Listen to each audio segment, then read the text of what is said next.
काफी विद्वान है विधानसभा में, जहां और मैं समझती हूँ दिया कुमारी जवाब कि संविधान के लेखानुदान के प्राविधान से वाकिफ होंगे। फिर भी मैं उन्हें ये याद दिला देती हूँ कि हमारी सरकार द्वारा 8 फरवरी 2024 को लेखानुदान विधानसभा में प्रस्तुत किया गया था। संविधान के प्रावधानों के अनुसरण में हमने वित्तीय वर्ष 2024-25 में 4 माह तक के खर्चे की अनुमति ली थी, जो 31 जुलाई 2024 को समाप्त हो रही थी। अर्थात 1 अगस्त 2024 से वर्ष की शेष अवधि के लिए खर्चे की अनुमति विकास कार्यों के लिए ली जानी आवश्यक थी।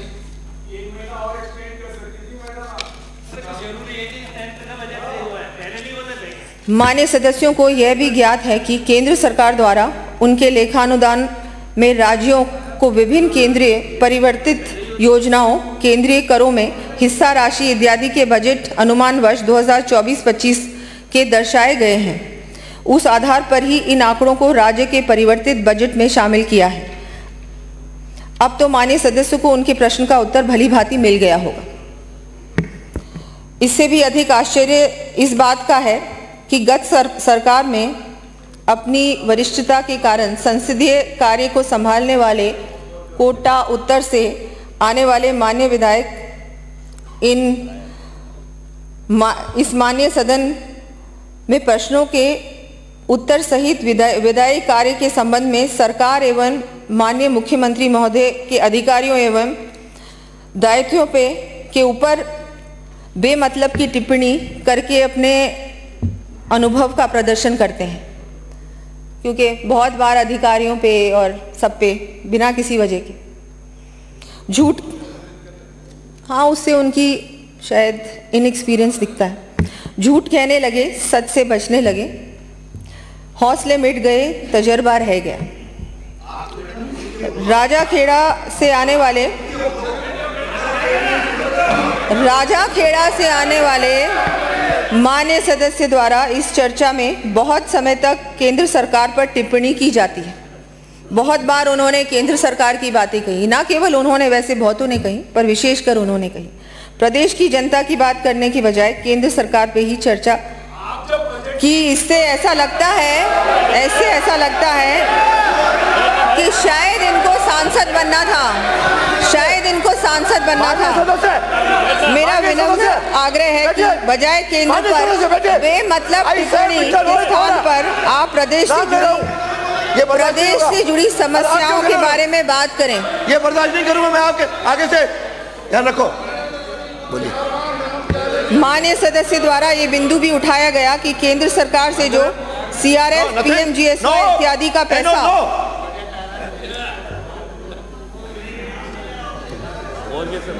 CRF, PMGSY इत्यादि का पैसा राज्य की संचित निधि के माध्यम से प्राप्त होता है को राज्य बजट में दर्शाया गया। उन्होंने टिप्पणी कर यह जानकारी चाहिए कि इस पैसे को परिवर्तित बजट में क्यों शामिल किया जा रहा है। अध्यक्ष महोदय, मैं माननीय सदस्य से ये पूछना चाहूंगी कि केंद्र में हमारी सरकार होने पर भी क्या आपकी गत सरकार CSS संबंधी घोषणाएं नहीं करती थी?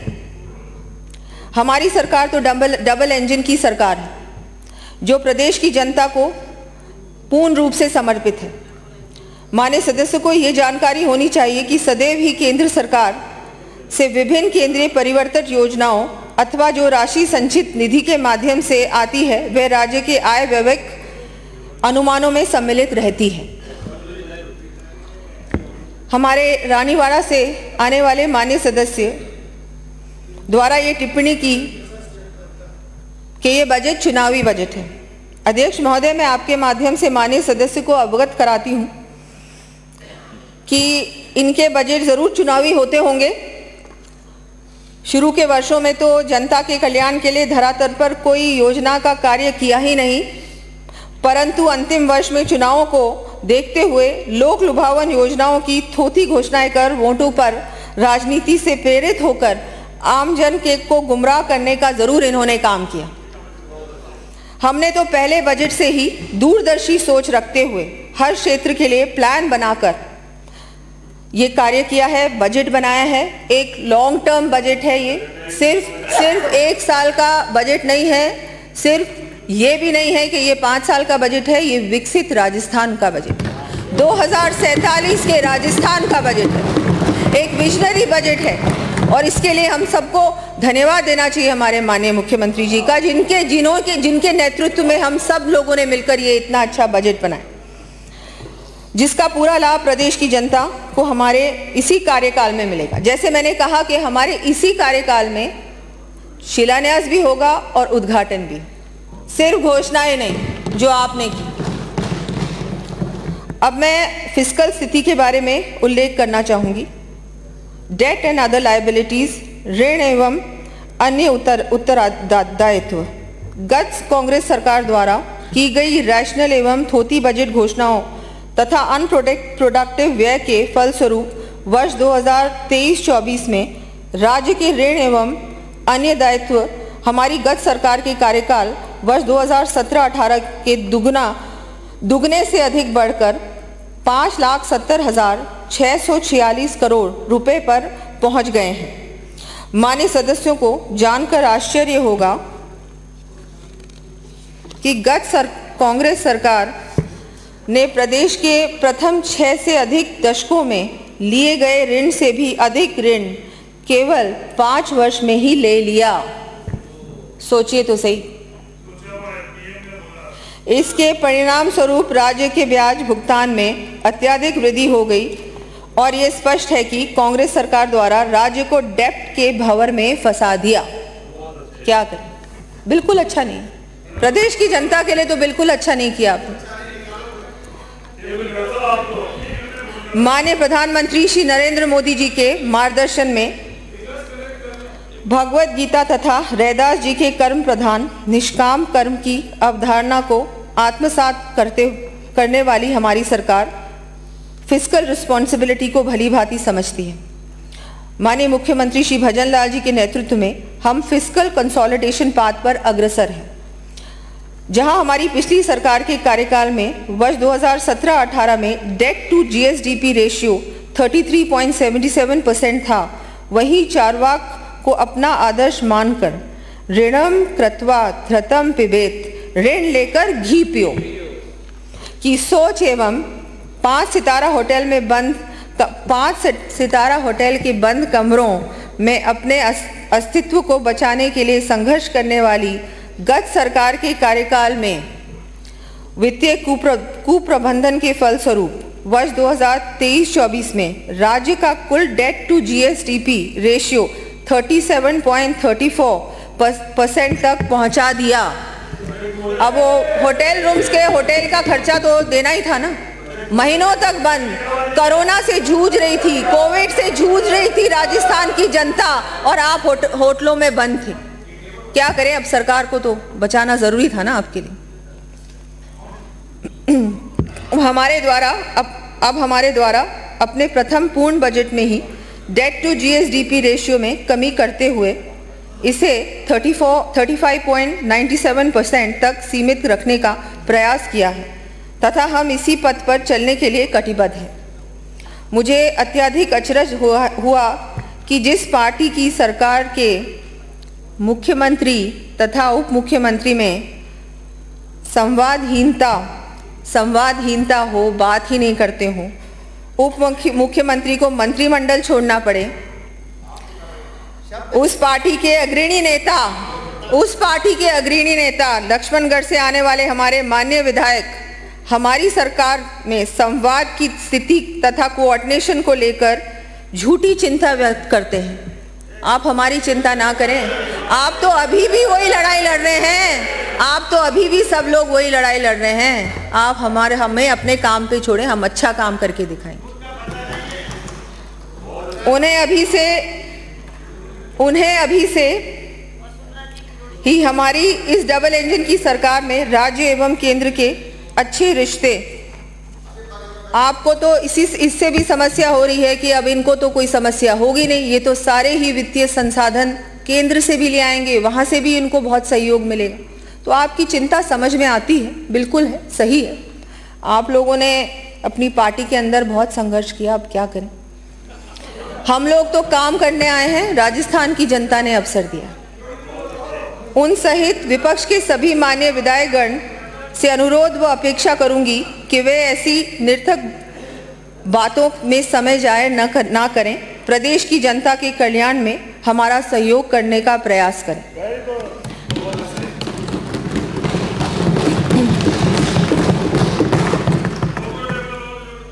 अभी तो उन्हें लोकतंत्र में कई सालों तक जनता विपक्ष की ही भूमिका देने वाली है।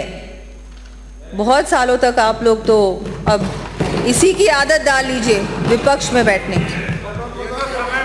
माननीय अध्यक्ष महोदय, मैं आपके माध्यम से विपक्ष के साथियों को भी कर्म की राह पर चलने के लिए प्रेरित करने की दिशा में कहना चाहूंगी कि ज्ञान के प्रकाश में सत्य की राह पर धर्म की ध्वजा लिए कर्म का संकल्प लो। जीवन के संग्राम में इच्छाओं का दाह कर दृढ़ता का ढोल के लिए कर्म का संकल्प लो।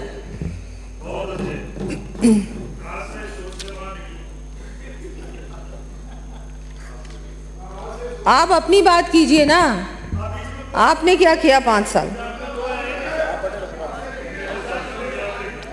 काश ये सारी बातें, चिंताएं जो आपने बहुत आपके सबके डिबेट में आप लोगों ने अपनी चिंताएं रखी, वही चिंताएं आप जब आपकी सरकार थी तब रखते तो वो सुझाव देते, है ना? तब मानने वाला भी कोई नहीं था और सुनने वाला नहीं था, मानने वाला नहीं था। क्या करें? अध्यक्ष महोदय, मैं आपके माध्यम से सदन को पुनः अवगत कराना चाहती हूं कि हमारे द्वारा राज्य के टैक्स व नॉन टैक्स रेवेन्यू में एफिशिएंसी बढ़ाने के लिए प्रक्रियाओं का सरलीकरण, ऑटोमेशन के साथ ही फेसलेस मैनेजमेंट की व्यवस्था प्रारंभ किए जाने से ट्रांसपेरेंसी आने के साथ ही रेवेन्यू कलेक्शन में वृद्धि होनी सुनिश्चित है। विपक्ष के मान्य सदस्यों ने राज्य में जीएसटी संग्रहण के बारे में भी संशय व्यक्त किया है। जैसे कि सर्वविदित है कि जीएसटी एक कर प्रणाली पर आधारित इनडायरेक्ट टैक्स प्रणाली का सबसे बड़ा सुधार है। प्रारंभिक वर्षों में केंद्र द्वारा राज्य में राजस्व वृद्धि 14% से कम होने की दशा में उसकी क्षतिपूर्ति भी की गई। यहाँ यह उल्लेखनीय है कि इस वर्ष अप्रैल में संपूर्ण देश के साथ ही हमारे विशेष प्रयासों से राज्य में भी जीएसटी का सर्वाधिक कलेक्शन हुआ है। इसके साथ ही राज्य में हुए कुल उत्पादन से देश में प्राप्त जीएसटी की ग्रोथ भी सर्वाधिक रही है। साथ ही प्रूडेंट फिस्कल मैनेजमेंट द्वारा भी राजस्व बढ़ाते हुए हम प्रदेश की जनता से किए अपने सभी वायदे पूरे करेंगे। हमारे द्वारा अल्प समय में इस दिशा में महत्वपूर्ण कदम उठाए गए। यथा भारतीय रिजर्व बैंक की सलाह पर स्पेशल ड्राइंग फैसिलिटी एवं वेज एंड मीन्स एडवांस के अतिरिक्त कंसोलिडेटेड सिंकिंग फंड को भी हमारी सरकार द्वारा वर्ष 2024 में सब्सक्राइब किया गया। इसके फलस्वरूप राज्य को बाजार दर से 40% कम ब्याज दर पर वित्तीय संसाधन उपलब्ध हो पाएंगे। साथ ही ब्याज दर कम होने से राज्य सरकार पर ब्याज भुगतान का दायित्व भी कम रहेगा। इससे एक और राज्य की विकास के लिए संसाधनों की उपलब्धता सुनिश्चित हुई। वहीं दूसरी ओर ट्रेजरी बिल्स में निवेश से इंटरेस्ट के रूप में आय की प्राप्ति हो रही है। हमारे इस कुशल प्रबंधन से वित्तीय वर्ष 2024-25 में लगभग 150 करोड़ रुपए की बचत अपेक्षित है। इस तरह हमारी सरकार दीर्घकालीन डेब्ट के संबंध में हॉलिस्टिक एवं पर्सपेक्टिव प्लानिंग के आधार पर समुचित कदम उठा रही है। जबकि कांग्रेस सरकार के एडहॉक फिस्कल पॉलिसी मेजर्स के कारण राज्य की अर्थव्यवस्था लगभग डेट ट्रैप की स्थिति में आ गई थी। इन्होंने वही छोड़ा हमारे लिए, लेकिन उसके बावजूद भी बहुत अच्छी प्लानिंग के साथ ये बजट भी तैयार किया गया है। वित्तीय संसाधन भी सारे उपलब्ध होंगे और काम भी बहुत अच्छा होगा। माननीय सदस्यों को जानकर प्रसन्नता होगी कि डबल इंजन की हमारी सरकार के प्रयासों से प्रदेश को केंद्र सरकार से इंफ्रास्ट्रक्चर डेवलपमेंट के लिए लगभग 2000 करोड़ रुपए की अतिरिक्त राशि गत वित्तीय वर्ष के अंत में प्राप्त हो सकी। इंफ्रास्ट्रक्चर डेवलपमेंट के लिए हम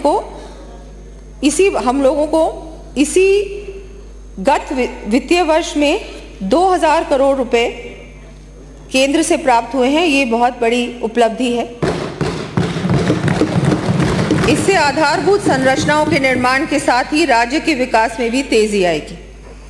राजकोषीय घाटा वर्ष 2017-18 में हम राजकोषीय घाटे को 3.04% के स्तर पर छोड़कर गए थे, लेकिन कांग्रेस सरकार ने अपने कार्यकाल में इसको अनियंत्रित रूप से बढ़ाने में कोई कमी नहीं छोड़ी, जिसके फलस्वरूप 2023-24 में राजकोषीय घाटा बढ़कर 4.26% तक पहुंच गया।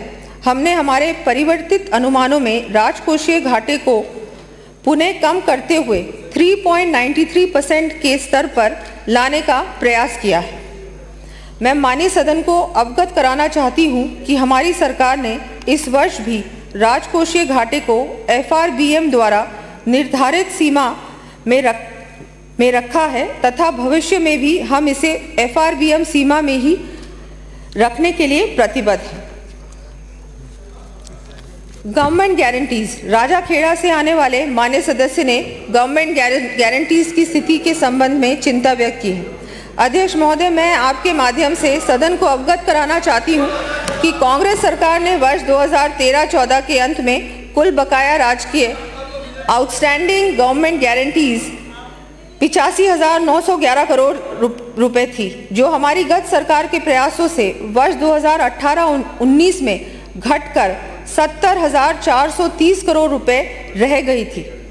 परंतु कांग्रेस सरकार द्वारा इनडिस्क्रिमिनेट तरीके से राजकीय गारंटीज जारी की गई एवं 31 दिसंबर 2023 को बकाया राजकीय गारंटीज 5 साल में ही 50% से भी अधिक बढ़कर 1,08,328 करोड़ रुपए के स्तर पर पहुंच गई।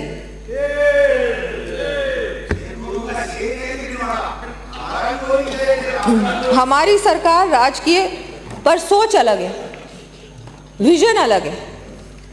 हमारी सरकार राजकीय गारंटीज FRBM द्वारा निर्धारित सीमा में ही देने के साथ ऑल्टरनेट ऑप्शंस भी एक्सप्लोर कर रही है। केंद्र सरकार के सहयोग से इस संबंध में हम वर्ल्ड बैंक एवं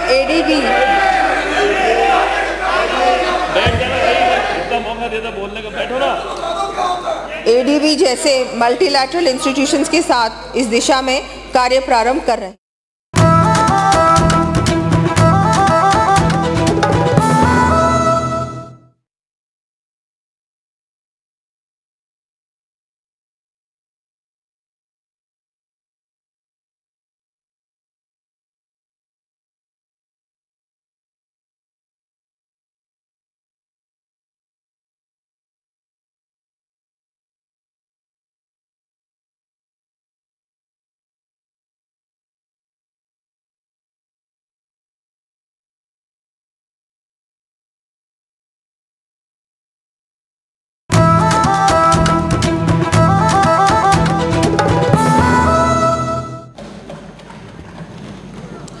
इसी प्रकार मैं सदन के सामने ये तथ्य प्रस्तुत करना चाहूंगी कि कांग्रेस सरकार के 5 वर्ष के कार्यकाल में GSDP में औसत वृद्धि दर 11.02% रही थी। यशस्वी प्रधानमंत्री जी के विजन एवं माननीय मुख्यमंत्री जी के एक्शन प्लान के दृष्टिगत हमारी सरकार द्वारा प्रस्तुत बजट में GSDP में वर्ष 2024-25 के लिए 16.53% वृद्धि दर का रोड मैप प्रस्तुत किया गया है।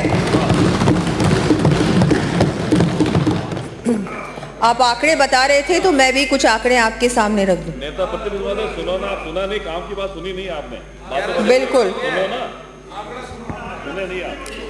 पूंजीगत व्यय, ये सर्वविदित तथ्य है कि पूंजीगत व्यय कैपिटल एक्सपेंडिचर पर अधिक राशि व्यय किए जाने से राज्य के औद्योगिक विकास को गति मिलने, जीएसडीपी में वृद्धि होने, रोजगार के अधिक अवसरों का सृजन होने, पर कैपिटा इनकम में वृद्धि होने के साथ ही प्रदेश का सर्वांगीण विकास सुनिश्चित हो सकेगा।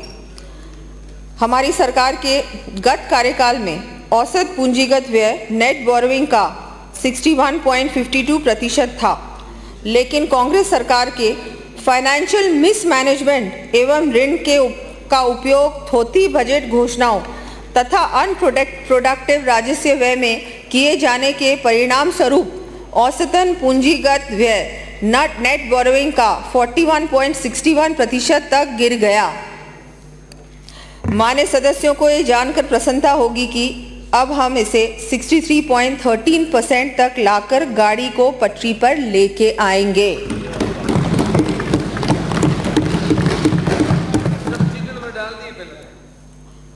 हमारी गत सरकार के कार्यकाल में जहां एवरेज कैपिटल आउटले जीएसडीपी का 2.54% था, वहीं कांग्रेस की रेवड़ी कल्चर के चलते वर्ष 2023-24 तक यह 1.75% के स्तर तक गिर गया। हमारी सरकार ने आधारभूत संरचनाओं एवं पूंजीगत कार्यों कैपिटल आउटले हेतु वर्ष 2024-25 में प्रावधान को बढ़ाकर 44,216 करोड़ रुपए प्रस्तावित किया है, जो कि जीएसडीपी का 2.48% है। Sector wise analysis, sector wise खर्च का विश्लेषण। माननीय अध्यक्ष महोदय, हमने बजट में हर वर्ग का ध्यान रखते हुए समावेशी बजट प्रस्तुत किया है, जिससे हमारा प्रदेश विकसित राज्यों की श्रेणी में तो आएगा ही, पर वंचित वर्गों के चेहरों पर भी मुस्कान आएगी। माननीय सदस्यों ने चर्चा के दौरान विभिन्न सेक्टर्स पर अपनी अपनी राय दी है। माननीय अध्यक्ष महोदय, अब मैं राज्य की अर्थव्यवस्था से जुड़े हुए मुख्य सेक्टर्स पर अपनी बात कहना चाहूँगी। वर्ष 2018-19 में योजनाओं का कुल प्रावधान 1,07,865 करोड़ रुपए रखा था, जो वर्ष 2023-24 में 1,84,312 करोड़ हुआ। इस प्रकार 5 वर्षों में केवल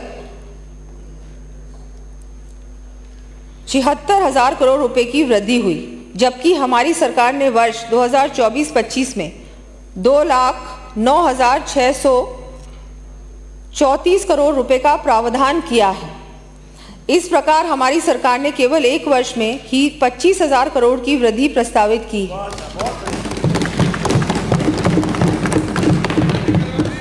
हमारी सरकार ने सामाजिक एवं सामुदायिक सेवाओं, जिसके अंतर्गत मूलभूत सेवाएं जैसे शिक्षा, चिकित्सा एवं पेयजल इत्यादि आती हैं, में वर्ष 2024-25 में स्कीम एक्सपेंडिचर में 18% की वृद्धि प्रस्तावित की है। मैं माननीय सदस्यों को कुछ प्रमुख क्षेत्रों में हमारे द्वारा की जा रही वृद्धि के बारे में अवगत कराना चाहूँगी। सड़कें 1,655 करोड़ रुपए, पेयजल 3,496 करोड़ रुपए, सिंचाई 2,277 करोड़ रुपए, ऊर्जा 4,490 करोड़ रुपए, चिकित्सा 3,647 करोड़ रुपए, शिक्षा 7,064 करोड़ रुपए, सामाजिक सुरक्षा व अन्य 4,581 करोड़ रुपए, कृषि बजट 7,600 करोड़ रुपए से अधिक।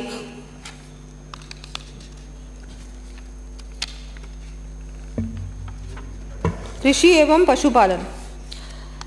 हमारी सरकार प्रदेश के अन्नदाताओं को समृद्ध बनाकर विकसित एवं खुशहाल राजस्थान का सपना साकार करेगी तथा हम उन्नत कृषि खुशहाल किसान के लिए प्रतिबद्ध हैं। हमारी सरकार कांग्रेस की तरह तथ्यहीन थोथी घोषणाओं की बजाय किसानों को सभी तरह से संबल देने का प्रयास कर रही है।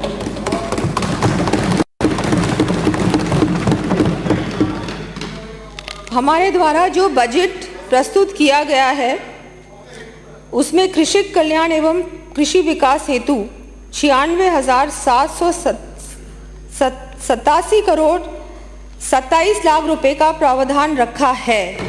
96,787 करोड़ 27 लाख रुपए का प्रावधान रखा है, जो कि कांग्रेस सरकार द्वारा वर्ष 23-24 में किए गए प्रावधान से लगभग 7,600 करोड़ रुपए अधिक है।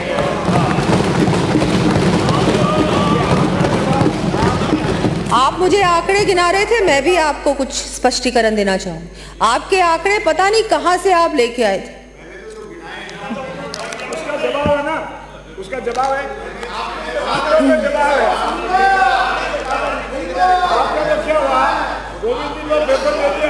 किसान साथियों को सिंचाई हेतु जल की पर्याप्त उपलब्धता रहे, इसके लिए हमने दीर्घकालीन योजना के तहत Rajasthan integrated water grid mission प्रारंभ कर 50,000 करोड़ रुपए से अधिक के कार्य किए जाने का लक्ष्य लिया है। मैं यहाँ पिछली सरकार के बारे में कहना चाहूँगी कि कहीं भी पानी का नामो निशान नहीं। वह बैठे बैठे मगर कश्तियाँ बनाते रहते थे। जल जीवन जैसी केंद्र की महत्वाकांक्षी योजना जल जीवन मिशन, आप यहाँ राजस्थान में उसको इम्प्लीमेंट नहीं कर पाए पूरी तरह से, और उसके बारे में और मैं कुछ नहीं कहना चाहूँगी, बहुत कुछ कहने को है। और आप बात करते हैं कि राजस्थान में पानी के बारे में सोचना चाहिए। हमारी सरकार ने कुछ ही महीनों में पानी में इतने बड़े काम किए, लेकिन आपको तो एक्सेप्ट करना नहीं है ना।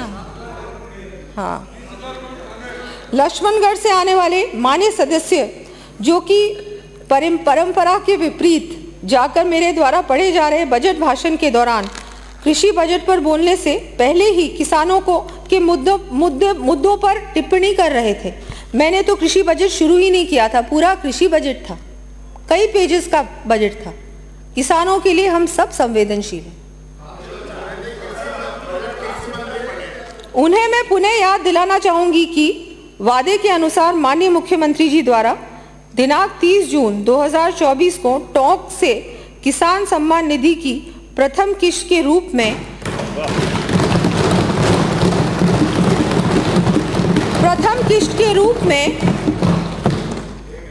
66 लाख किसान भाइयों को डीबीटी के माध्यम से किसान सम्मान निधि की अतिरिक्त राशि 650 करोड़ रुपए सीधे बैंक खातों में स्थानांतरित की।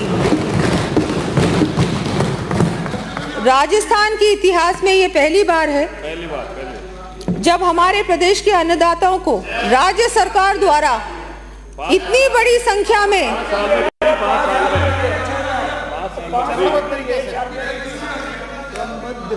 राजस्थान में के इतिहास में ये पहली बार है जब हमारे प्रदेश के अन्नदाताओं को राज्य सरकार द्वारा इतनी बड़ी संख्या में राशि सीधे उनके बैंक खातों में स्थानांतरित की गई। हमारे यशस्वी प्रधानमंत्री श्री नरेंद्र मोदी जी ने किसान कल्याण के लिए अनेक योजनाएं शुरू की, जिनका लाभ प्रदेश के किसानों को मिल रहा है। प्रदेश में प्रधानमंत्री फसल बीमा योजना के तहत लगभग 1,400 करोड़ रुपए के बीमा क्लेम्स का निस्तारण किया गया तथा 9,000 पीएम किसान समृद्धि केंद्र स्थापित किए गए। माननीय सदस्य, कांग्रेस सरकार, माननीय सदस्य, अरे माननीय सदस्य, कांग्रेस सरकार द्वारा पशुपालकों को राहत देने के लिए पशुओं के बीमा के ढोल तो बहुत बजाए, लेकिन अपने कार्यकाल में एक भी पशु का बीमा नहीं करवाया। एक भी पशु का बीमा आप मानते हैं, बिल्कुल एक्सेप्ट भी कर रहे हैं, बिल्कुल माननीय सदस्य एक्सेप्ट कर रहे हैं, बिल्कुल ऐसे एक्सेप्ट करते जाइए, हम क्या करें। हमने न केवल दुधारू पशुओं, गाय भैंस ही नहीं बल्कि अन्य पशुओं, भेड़ बकरी ऊंट को शामिल करते हुए पशुधन बीमा का दायरा भी बढ़ाया है। भीनमाल से आने वाले माननीय सदस्य द्वारा गरीब किसानों के संबंध में चिंता व्यक्त की। उस संबंध में मैंने मेरे बजट भाषण में भी यही कहा कि आपके मिसमैनेजमेंट के कारण किसान ठगा सा महसूस कर रहा है। अच्छा है आपने अपनी नाकामी को स्वीकारा तो सही, बिल्कुल अच्छी बात है, बहुत जरूरी है, लेकिन ये स्वीकार नहीं आप कर रहे हैं ना सपोर्ट। अरे आप मेरी हर बात पे सहमति, अरे आप ही माननीय सदस्य, अरे माननीय सदस्य आपके लोग कर रहे हैं। माननीय सदस्य सबसे ज्यादा तो आप मेरी हर बात पे सहमति प्रदान कर रहे हैं, हर बात को अग्री कर रहे हैं। माननीय सदस्य, अच्छा है आपने अपनी नाकामी को स्वीकारा तो, माननीय सदस्य, लेकिन ये अरे माननीय सदस्य बैठिए, माननीय सदस्य,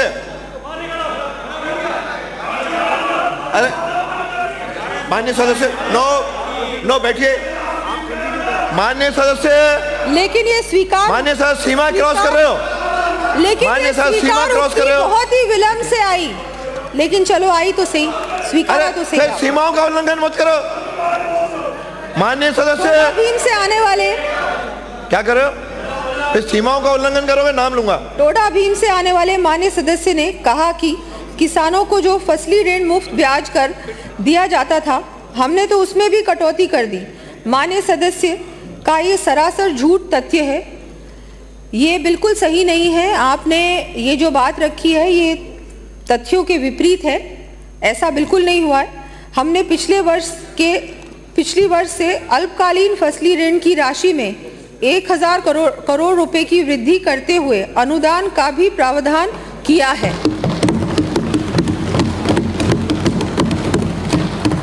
साथ ही हमने पशुपालक साथियों के लिए गोपाल क्रेडिट कार्ड योजना भी प्रारंभ की है।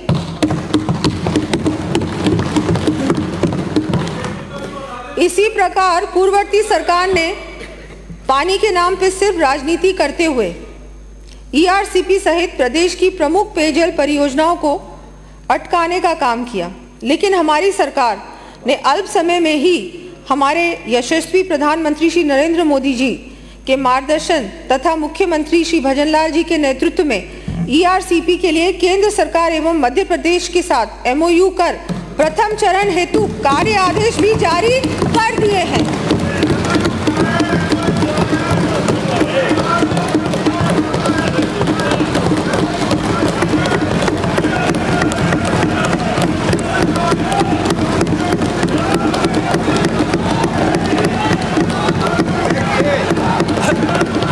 माननीय सदस्य बहुत हो गया। माननीय सदस्य बैठिए, आप बैठिए, थोड़ा हो गया, बहुत है। साथ ही शेखावटी अंचल के लोगों की बरसों पुरानी मांग को पूरा करने के लिए यमुना जल समझौते के तहत केंद्र सरकार और हरियाणा सरकार के साथ त्रिपक्षीय समझौता किया जा चुका है।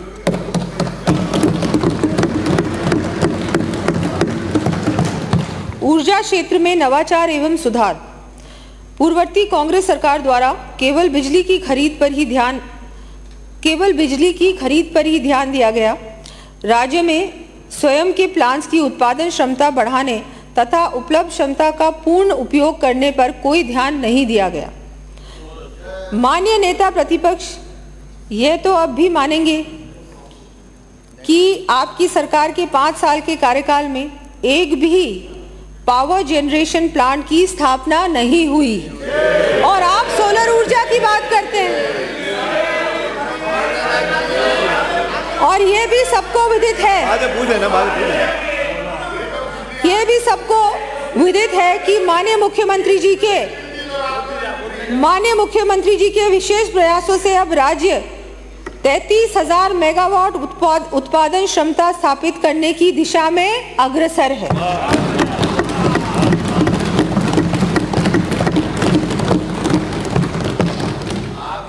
इसके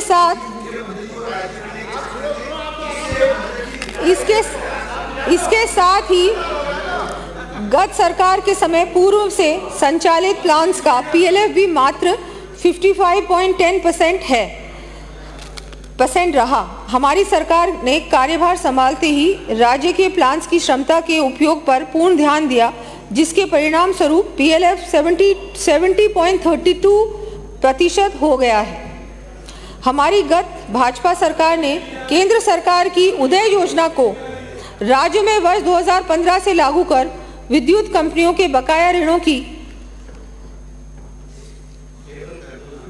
75% राशि 62,422 करोड़ रुपए अधिग्रहित टेकओवर पर विद्युत कंपनियों का ऑपरेशनल एंड फाइनेंशियल टर्नअराउंड किया गया था। इसके परिणाम स्वरूप वर्ष 2018-19 में डिस्कॉम्स राशि 2,607 करोड़ रुपए के प्रॉफिट में थी।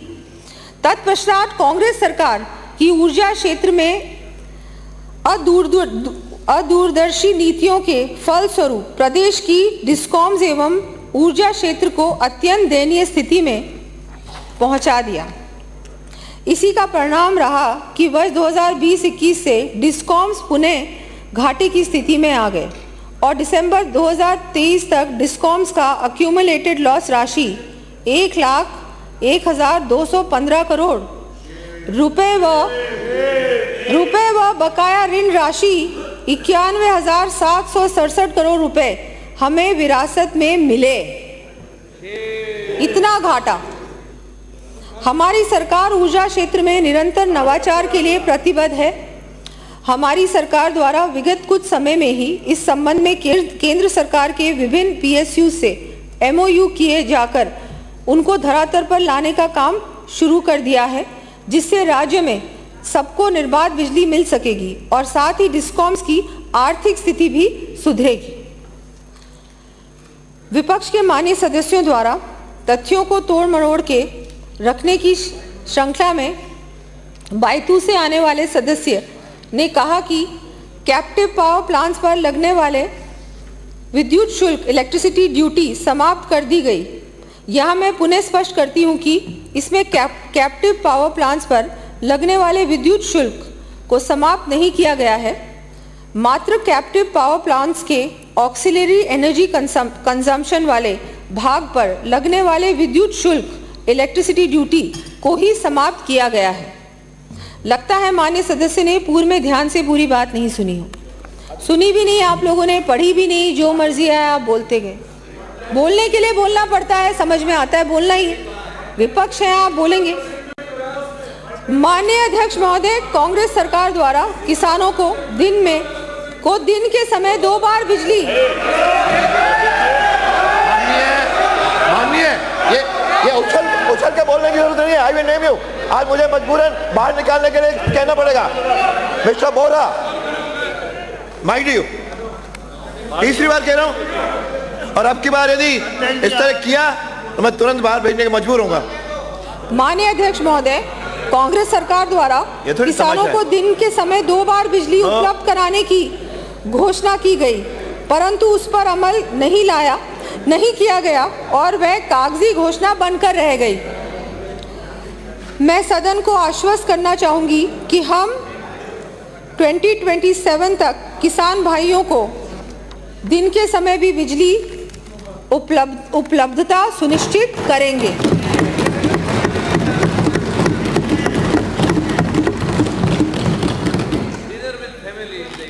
साथ ही जनरेशन, ट्रांसमिशन, डिस्ट्रीब्यूशन की भी समुचित व्यवस्था सुनिश्चित करेंगे।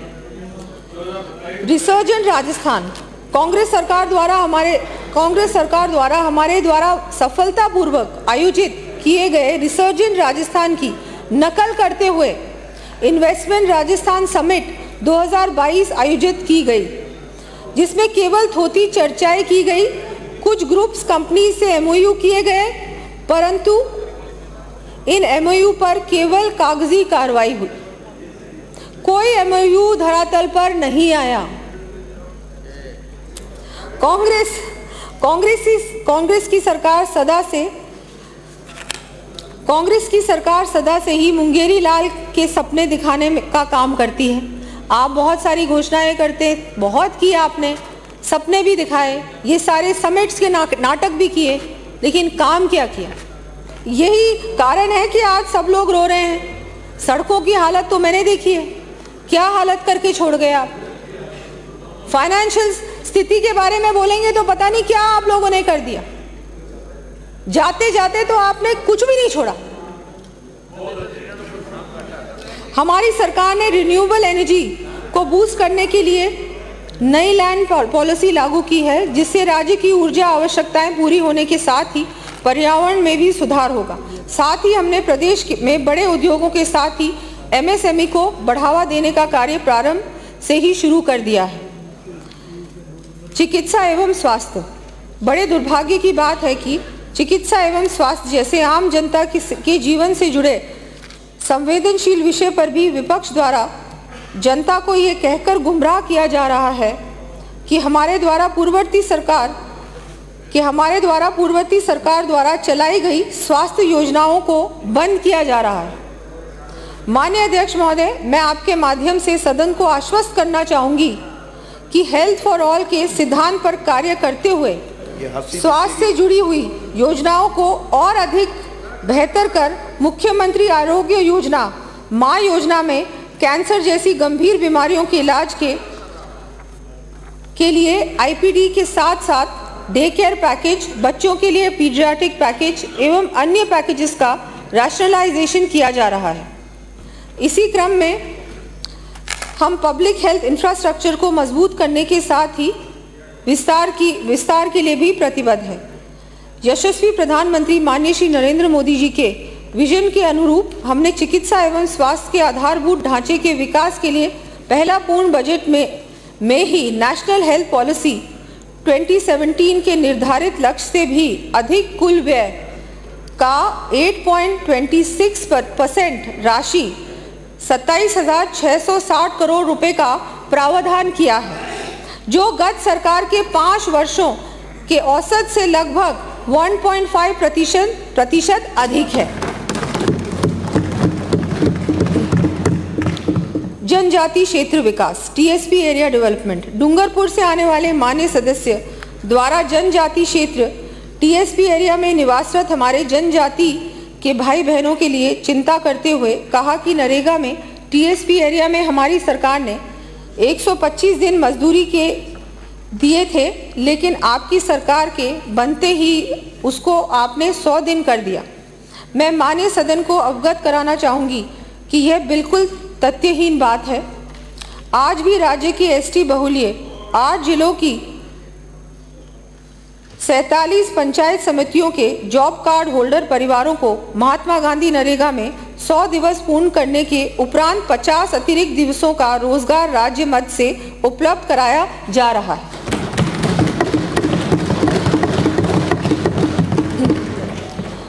हमारी सरकार जनजाति क्षेत्र के विकास तथा वहां निवास करने वाले परिवारों की खुशहाली के लिए संवेदनशील है।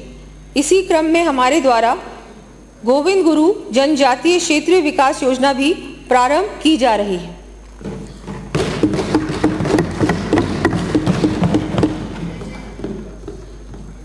पॉलिसी एंड स्ट्रक्चरल रिफॉर्म्स, माननीय अध्यक्ष महोदय, सबको ये विदित है कि 2014 में माननीय प्रधानमंत्री मोदी जी के आने से पहले पूरा देश पॉलिसी पैरालिसिस से जूझ रहा था। यशस्वी प्रधानमंत्री मोदी जी के द्वारा विभिन्न स्ट्रक्चरल रिफॉर्म्स, उदाहरण स्वरूप tax reforms, banking reforms, land reforms, digitalisations of economy आदि लाने के फलस्वरूप देश की अर्थव्यवस्था को नई दिशा प्राप्त हुई है। हमारी सरकार द्वारा भी इस नीति का अनुसरण करते हुए इस बजट में industrial policy, MSME policy, agro processing policy, export promotion policy, youth policy, state skill policy, Rajasthan 1 district 1 product policy, Rajnivesh policy इत्यादि नई नीतियां लाकर सुधार सुनिश्चित कर रहे हैं।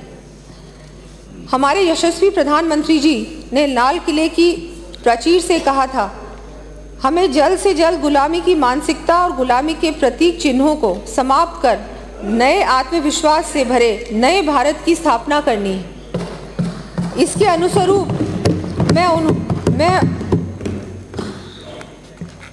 अनुरूप में उन्होंने आज के समय में अनुपयोगी हो चुके पुराने आपराधिक कानूनों को हटाकर उनके स्थान पर नवीन न्यायिक विधियों को लागू करवाया है। हम जो कहते हैं वो करके भी दिखाते हैं। नए कानूनों में पीड़ित पीड़ित को जल्द न्याय उपलब्ध कराने और दोषी के स्थान पर पुनर्वास की भावना को प्रधानता दी गई है। साथ ही महिलाओं, बच्चों तथा ग्रामीणों के हितों को बढ़ावा देने के प्रावधानों को भी शामिल किया है। बहुत ही दुर्भाग्य की बात है कि हमारे प्रतिपक्ष के साथी नकारात्मक सोच तो रखते ही हैं, साथ ही आमजन की श्रद्धा से खिलवाड़ करने से भी बाज नहीं आते। बजट पर बहस के दौरान कोटा उत्तर से आने वाले माननीय सदस्य ने अपनी आदत के अनुसार धार्मिक स्थानों पर विकास कार्य करवाने की गत सरकार की कागजी घोषणा का ढोल बजाते हुए हमारे द्वारा वास्तव में जनता की आस्था को मूलभूत देने के प्रयासों पर बेमतलब की टिप्पणी की है। जैसा मैं बहुत बार कह चुकी हूँ, आप लोगों ने घोषणाएं की है, चाहे हम मंदिरों की बात करें, चाहे हम सड़कों की बात करें, चाहे हम किसी भी चीज़ की बात, घोषणाएं की, बहुत सारी बातें की, लेकिन अगेन धरातल पर कुछ नहीं उतरा। और मंदिरों की बात की कि क्यों इस मंदिर में इतना क्यों दिया जा रहा है, उस मंदिर में क्यों दिया जा रहा है, और हमने इतना दिया था। वास्तविकता ये है कि आपने दिया पता नहीं क्या था, आपने सिर्फ बोला था, लेकिन जो काम धरातल पे हुआ है वो बिल्कुल उतना नहीं हुआ है, नाम मात्र काम हुआ है, और कई जगहों पे तो कुछ भी काम नहीं। मैं माननीय सदन के माध्यम से प्रदेश की जनता को उनकी खुशहाली के साथ ही उनके श्रद्धा स्थलों के विकास के लिए भी आश्वस्त करती हूँ। हमारे द्वारा प्रस्तुत प्रथम पूर्ण बजट राज्य को विकसित राज्य बनाने की दूरगामी सोच के साथ प्रस्तुत किया गया है। हमारे माननीय मुख्यमंत्री भजनलाल जी की सरकार पहले साल से ही धरातल पर प्रदेश हित में काम कर रही है। मैं प्रदेश की जनता को सदन के माध्यम से ये आश्वस्त करती हूँ कि हम यहाँ सेवा के लिए हैं और सर्वजन हिताय के भाव को केंद्र बिंदु मानकर 12 दिसंबर 2023 अर्थात सरकार गठन के पहले दिन से ही राज्य के विकास में जी जान से जुट गए हैं, और हमारा ये ध्येय है कि प्रदेश के विकास में कोई कमी, कोई कसर हम लोग नहीं छोड़ेंगे। जितने वायदे किए, घोषणाएं किए, उससे अधिक काम होगा।